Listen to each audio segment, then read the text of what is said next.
Hey folks, and welcome. Today we're going to show you how to access your Windows Server Administration panel and show you where you can turn off the server in the Services panel in your Windows-based server. Whether you're using Windows Server 2008 or 12 or just a Windows 7 box, it's all basically the same. What I want to do is go into the Services window here, select my FontAgent Server 7, and then I can of course restart or stop if I need to. Keep in mind that when it's installed, it's set up to be started automatically, so it will start and work automatically out of the box after installation, and we covered that in a previous video.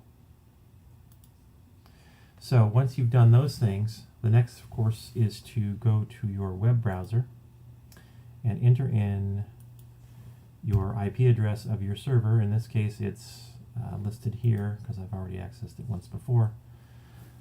You'll be given an email address for your profile. That email address can go here, and then you need a password. You're not given a password. What I suggest is the first thing that you do is go through the forget password process. You click on this button, you'll be asked to enter in your profile email address. It will then send you instructions and a link to create a password. Create the password, and then you come back to this screen, and we'll go ahead and enter in my username and password here. Of course, I have to enter in the right information. And once I do that, I can say remember login if I want, and boom, I'm in the server. Now, in the interest of time, I've pre-populated the server a little bit here to show you that there are some sets of fonts that have already been shared by a client. And this is the all fonts view. We have a sets view to show you the sets that have been uploaded, and they can also be deleted here as well. From here we can do things like look at fonts individually. We can look at to see whose users are attached to this set of fonts. We can look at what groups they may be attached to, and if I need to attach them to a group, I can just click on that and select one, and now those fonts are attached to this group.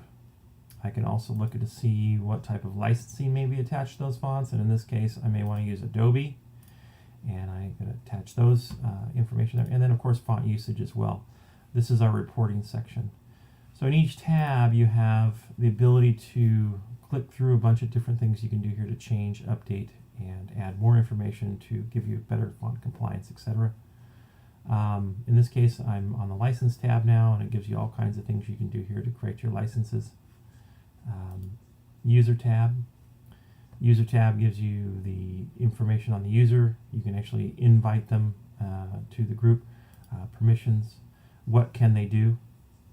Here we've added a few new features in this version. Groups. What groups they're attached to in the font usage again. Groups. Same thing. Here are the groups that are available. I can always create a new group if I need to.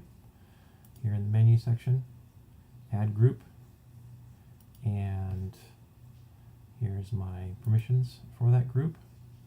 Users that I can add to that group. So if I have a list of users here, I can just click on one, and now he's in that group. If I wanted to add a set, I can add a set to those groups. So it's all very easy to use and go through. Directory services. If I need to add a new add a directory, and I can add multiple directories to pull in users if it's more convenient for you. Open Active and Azure. As you select them, they'll give you the highlighted information that's needed in order to function correctly. Machine information. How many computers do I have connected to the server as we do the licensing by computer. Settings. We've added a bunch of new tabs here. We've got if you're going to connect by domain. If you're going to be migrating from an existing server setup to a new server setup, we have that feature here now. Make sure though that when you log into this web browser that you're on that machine that you want to migrate from. Replication, if that's important to you, we have that set up there. And then also specific client settings for login address, passwords, sync intervals, things like that. We have that as well, and that's new.